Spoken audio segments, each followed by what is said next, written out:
Hello YouTube, how's everyone doing? It's Professional here. So today I have a really crazy current events video. These are videos in which I cover, things that usually go on in the gaming world, some real life things, and just some crazy stories. If you guys enjoy this series, please check out my playlist at the end. I have these videos in a whole playlist, but this video is in relation to GT Online and this crazy story that's been going around lately, in which the Mexican cartel is apparently recruiting people to be runners on GT Online. And I'm going to react to this, tell you guys what I think about this, and I'm going to tell you guys also there's a lot of things the article is not telling you, which I'll explain here. Additionally, for people that ask me how I know some of this stuff, I graduated in law enforcement technology in college. I was originally going to pursue a career in that before I started doing YouTube, so I know a little bit about this stuff. But anyways, let's talk about the story right here. So, Mexican cartels reportedly recruited drug runners on GT Online. Now, for people that don't know what a drug runner is somebody that is going to be smuggling drugs over long distances, usually between borders. It says, while studies have shown that violent video games do not directly correlate to violent behavior in the youth that plays them, a new report has found that real-life Mexican cartel members were using Grand Theft Auto Online to recruit drug runners. Okay, so, at least this article states, in the first sentence, that violent video games do not correlate to violence in real life. There is no link between them. There's no evidence between them. Any media, politician, or whoever else tells you that there's a link between violent video games, there's lying. There's no kind of evidence whatsoever that there's any kind of link between real-world violence and video game violence. But anyways, moving on here. According to Forbes, in November of last year, the Customs and Border Protection officials in Arizona pulled over a Jeep Cherokee being driven by Alyssa Navarro. Inside the Jeep was almost 60 kilograms of meth. I had to look up how much that was exactly, because in my country, in the U.S., we use pounds, and I found out that was about 132 pounds, which that is a lot of meth for one vehicle, so she is going to have serious problems. And the vehicle is being transported to Mexico.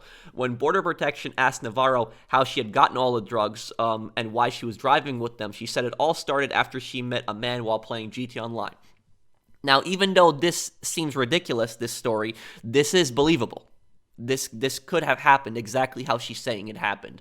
Now, GT Online is not to blame for this whatsoever. There's going to be stupid politicians out there. There's going to be stupid politicians that are going to say, oh, look, this is proof that the cartels use GT Online and blah, blah, blah this. Or there's going to be, some stupid media that's going to jump on this story and say, see, look, this is how video games are bad for kids. The cartel is going to try to recruit people on it and stuff like that. The media always jumps on this whole, video games are bad stuff because they know that a lot of people play games, a lot of kids play games, and so they can try to scare parents in with these stories and try to get views, because the media ultimately is a business. And politicians, they want to get elected, so they're going to try to campaign on some issue. They don't care if it's a stupid and pointless issue as long as they get elected, and so they're going to try to jump on stuff like this exactly. So, expect that there's probably going to be politicians eventually. If this story gets big enough, there's going to be politicians and more media that are going to attack GT Online over this. Now, GT Online is not at fault for this, and the reason I said it's believable is what these politicians and these journalists will not tell you. They will say that it's GT Online's fault. But the reason the cartel uses something like GT Online, and also I want to note this is very rare. This is not a common occurrence. This is something that is very, very rare. This is not something that happens every day. But the reason that a cartel member would use a game like GT Online to try to recruit people, it has nothing to do with the game. It has nothing to do with GT Online. It has nothing to do with the fact that GT Online is even a crime game. It has zero to do with that. The reason they would use GT Online is because it's a more secure way for them to try to find people without getting caught. Think about it. They're not going to use phones to try to recruit people because the phones could be tapped. They're going to use as little social media as possible, because on social media, the government and law enforcement is going to be monitoring social media for any kind of cartel activity. And if they see people trying to do deals or recruit people on social media, they're going to track these people down really quickly. So a game like GT Online, you think about it, you have so many people from around the world, thousands and thousands of people that play this game. Somebody could go on this, a cartel member, make a blank account. They don't say what system this was even on. But let's just say this is PSN, for instance, that this happened on. A cartel member could make a blank PSN account, no trophies or anything. They could just go on GTA Online as like a brand new level. They could probably use a VPN, which is a virtual private network, and then they could try to talk to people and try to recruit them that way. And eventually they'll find somebody that goes along with it, somebody that's close to as close to them as possible, someone that lives in the border states. That's why they're using GTA Online, because it's less likely for them to get caught. If they try to communicate with people on a game, the government isn't really going to be monitoring video games. They're not going to be monitoring video games like they do monitor social media and phones. So it's just a more secure way for them to find somebody without getting caught. There's probably illegal interactions that have happened on a game like Minecraft because millions of people play Minecraft. So these games, they're just not as tracked. And for people wondering, what can they do about it? There's really nothing much that they can do about it. There really isn't when you think about it. The government has a hard time, just trying to find gangs on social media. But, when it comes to video games, what are they going to do? Are they going to join lobby to lobby to try to find these people? It's just not going to happen. There's really nothing they can do. The developer, Rockstar Games, for instance, they can censor out certain things on the phone. Like, when you type in things on the phone in GTA Online, there are certain things you can't message, but then the person could just invite the other person to a party on PlayStation, and they could talk that way, and at that point, it's Sony's issue, not even Rockstar's issue. So there really is not much they can do. And years ago, there was actually a terrorist organization, that was actually trying to recruit people on GTA Online. I don't even want to say the crappy organization's name, but people know what I'm talking about. So yes, that did happen. But like I said, this is rare. This is not something that goes on a daily occurrence, but the media is going to try to tell you and try to make it look like it's a daily occurrence. So moving on here, as explained by Navarro, she was playing GTA with a man who said his name was George. Yeah, that's not his name. That is not his name. There is no last name given him. That is an alias. That is not his real name.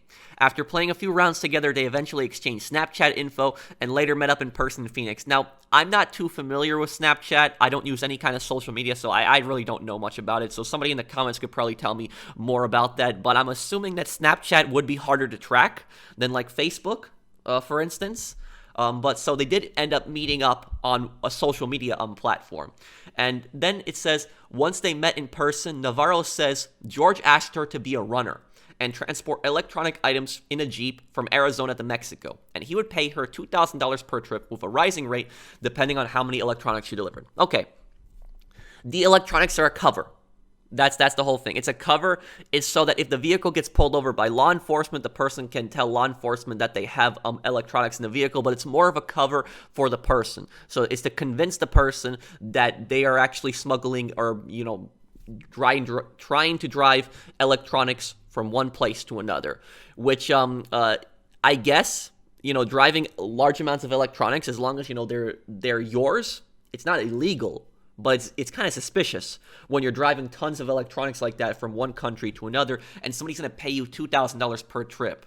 According to the report, Navarro was then directed to meet up with a man named Alfredo, yeah, that's not his real name, who loaded the Jeep with drugs and hid them in the car's fuel tank. While Navarro did agree during her interrogation with investigators that the interaction felt strange, she went through it with it anyway. Navarro has been charged with conspiracy to import and sell meth, as well as possession. She pled not guilty during her court appearance last year. The case is still ongoing. Okay. Now, what I'm going to say about this is she is probably screwed. That's what I'm going to say about this. Now, look, I don't want to judge anyone. I don't know, what was going through her state of mind, but there's only one of two possibilities that I can think of here in this situation. It's either one, she's really naive and just stupid and believed that she was just driving electronics, or two, she's in on it. There's really nothing else that I can think of here. I mean, think about it this way. Somebody contacts you on GTA Online, then starts talking to you on social media like Snapchat, tells you, I'm going to pay you $2,000 to drive from Arizona to Mexico and deliver a Jeep full of electronics. $2,000 cash. Does that not seem suspicious? Really, when you think about it, wouldn't somebody like this advertise a job like this, legally? This is an off the books job. So anybody, when you start thinking about this immediately, like, just take drugs out of this whole story, guys. Just take drugs out of this whole. Just think about it if you were in that position. If somebody asked you, would you be willing to drive this car, for $2,000 from one state to the other? You'd think, drive a Jeep just from one state to the other for $2,000. That's way more than truckers make. Truckers, drive hundreds of dollars worth of goods, and they don't even make that much on a single trip. So, and you're driving just a Jeep, there is something seriously off here. And that is exactly what the prosecution is probably going to argue, because ignorance of the law is not an excuse in court. She can try to argue that she was unaware. The only thing that can really save her at this point is if she helps investigators try to somehow track down the people that she was working with. But that's going to be really, really hard, which I'll talk about in a little bit here. Because all the prosecutor would need to argue in court is they have the car, they have all the drugs, and, 132 pounds of meth. This is hundreds of thousands of dollars worth of meth. Conspiracy to import and sell meth? This is not just 1 or 2 years that she's facing. This is several years that she's facing in prison. The prosecutor would just basically need to say is, we have the car, we have the drugs, we have her driving the car, she was trying to cross the border, and that's it. And her defense will be, I didn't know. I didn't know that I was smuggling drugs. And the prosecutor would just need to ask a question, which is, you really didn't think that was suspicious? That you were driving, long distances from one state to the other, and just going to get paid from one country to another, and getting paid $2,000? If she didn't know about it, then I do feel bad for her. I do. But at the same time you got to be really naive, to fall for something like this. The article doesn't say how old she is, so it could be that she was just, maybe even 18 or 19, which makes her more gullible, at that age. But at the same time this is, anybody most people, I think, can agree that this is just really suspicious, something like that. Now, here's the other thing that people are probably going to ask. Why is the cartel recruiting people like Navarro? Why don't they just use their own people? The reason they're recruiting people like Navarro is simple. It's less risk. Because when you think about it, remember what I was talking about with GT Online earlier. When they use a video game, just scratch GT Online. When they use this a video game to recruit people, then there's less likely that they're going to be caught. It's much harder to find them on, especially when they're using like an account with a VPN and talking to somebody in a video game. It's not like the government is going to monitor that like they do social media and phones. So there's less risk. If they use one of their own people, if the cartel uses one of their own people and that person gets arrested, then guess what? That person can tie it directly back to the cartel, and the prosecutor can say, you want a deal, you name your accomplices, you name the other people involved, but Navarro, I guarantee you, she does not know any of these people. That's why none of these people's last names are here. You just see George and Alfredo. It doesn't say what George and Alfredo's last name is, because that's not even their first name. That is an alias. Somebody like this George guy is pretty smart. He's not going to give Navarro his real name. So he just says, oh, my name is George. He probably made a fictional last name on Snapchat as well. He has as little contact with her as possible, as little contact. He probably told her something along the lines of, there's going to be a Jeep parked on this street. The keys are in the glove compartment, or the keys are somewhere else hidden on the street. The keys are under a doormat across the street. It's to some other building that he doesn't have a connection to. Something like that. So George is going to have as little contact with Navarro as possible. That is so that if Navarro does get arrested, she can't name George. She has no way to really connect him to it.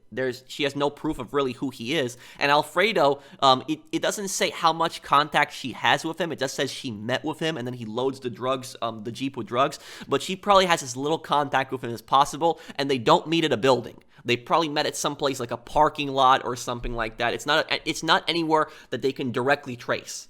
So the cartel is going to be careful to cover their tracks in this. That's exactly why they're using somebody like Navarro, so that if they have a civilian driving for them, because a lot of these runners are typically civilians, they're not full members of the cartel. If they do get caught, they lose a shipment, they lose a ton of drugs, but it cannot be traced back to them. And that's what this article is not telling you. That's why they find people like Navarro. It's to cover themselves. If Navarro was doing this as a legal job, if Navarro was hired by somebody and she had documentation that she was hired and she was supposed to drive from point A to point B, and then she got pulled over, then it would be a little bit different. She might have more of a defense, but she was doing this off the books. This is really suspicious. She met some guy on GT Online and then talked to him on Snapchat. So I don't really think she has much of a chance in court unless the prosecution and the judge are very lenient. She's going to have serious problems. And as for, the customs and the border protection officials, it says that she was pulled over She was pulled over near the border, so this doesn't happen right at the border crossing. But I'm going to say, when you drive through the border crossing in America, if they find something suspicious, they don't need a warrant. They can just tear your car apart. Now, it's different if you're driving and you're not right at the border. If you're a little bit of distance from the border, then they would need probable cause. But if you go through the actual border checkpoint and they find something suspicious, they will tear the car apart. They will, cut open seats, lift up seats. They will take parts out of the engine. They will take a car apart. So think about taking off wheels, everything like that, because these cartels, they will hide drugs anywhere, under seats and engines, in the exhaust. They will hide, drugs anywhere. They are very creative in all the places that they can hide. So there's tons of cars that are taken apart at the border. And what happened was they were probably driving around. They were probably looking for people like Navarro. They were probably looking for drug runners, and they probably came up behind her. They checked her license plate. A car like this that they gave her, this is probably not Navarro's car. This car is probably unregistered. It is probably possibly stolen as well. It is not something that can be traced directly back to this George guy. That's not even his name. But it's not something that can be traced back directly to him. So they probably see that. The border people probably see it. Hey, like, wait, this car isn't registered anywhere. And they pull her over, and they're like, where did you get this car? And then she starts getting really nervous, and she's like, oh, I met this guy or whatever, and I'm driving these electronics. And then they're like, okay, yeah, something is off here. And then they search the car, and they found it that way. So she's probably going to be facing years in prison for this. There's really not much for her to get out of this. There really isn't. The only thing that can really save her is if the prosecutor and the judge are lenient, and if she helps find the people that, hired her, but they covered their tracks. That's the whole reason they got her into this, so it's going to be really hard to find them.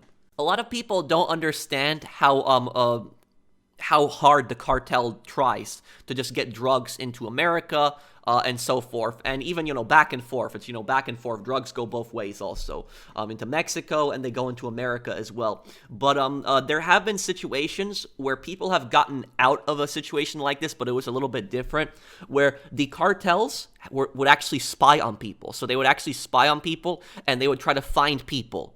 They would try to find people that regularly drive through the border each day. So, for instance, they might try to find somebody that's like an English teacher. Think of somebody that might be like an English teacher that drives into Mexico to teach English. So she drives into Mexico like every single day. The cartel might figure out that she's driving into, Mexico every day. She has legitimate business in the country every day, and so she's less likely to be checked. If the border patrols see like somebody that's coming into the country like every day, going back and forth, and they have a legitimate reason, they're not as likely to search that person. Especially if it's somebody like an old lady. If it's like an old lady teaching English in Mexico, they're not as likely to search the car. So what they might do is they might go to that person's car at night, and they might hide something like under the engine, somewhere in the car that the person is not going to notice at all. Then what they'll do is they'll put a GPS tracker on the car, and then they'll wait until the car crosses the border over, and then they'll go to that car, and then they will get the drugs out of that car. This is something that has happened to people, and people that have happened to it, usually the prosecutors have understood that those people are not at fault, because the cartel does this. They do this primarily so that they can get drugs across the border easily, and if that person gets arrested, that person had no knowledge of the thing in the first place. So there's really as little risk for them to be caught as possible. But that's pretty much it. That's my thoughts on this story. There's just a lot of things that they aren't telling you about this, but this is, like I said at the beginning, and I know I've been talking some time about this, this is not GT Online's fault. The only reason the cartels use GT Online is because there is so many people playing this, and they are less likely to be tracked and caught. That's why they try to recruit people on a game like this. It has nothing to do with the game being about crime. I mean, really, are the cartel going to be using oppressor Mark IIs? Because GT Online is such an unrealistic game. If any media actually argue, if any media argue that, or politician argues that GT Online is a realistic game for drug smuggling, they're just absolute idiots. But that's, pretty much it. There was this final part here which says Forbes also pointed out a case from last October in which 3 minors in Oaxaca, if I'm reading that correctly, were allegedly recruited to be lookouts for a cartel over the mobile game Free Fire, according to Mexican law enforcement. A lookout is somebody that would warn the cartel if the police are on their way or if another gang is coming, usually for the police for the most part, but that's what a lookout basically does, and it's usually younger people that are lookouts, I mean, sometimes even kids, but that's it. They just use a game just so it's less likely to be tracked. It has nothing to do with the game being about crime, even though the media and the politicians will try to tell you it that way, and even when this happens, this is very, very rare. This is not something that happens, every day. This is something that happens, over, years. This is something that happens once in a long time. Very, very rare. It's not something that happens at all. But let me know what you guys think down below. I hope you guys enjoyed the video. Thank you guys for watching. I'll see you guys on the next one. Take care, everyone.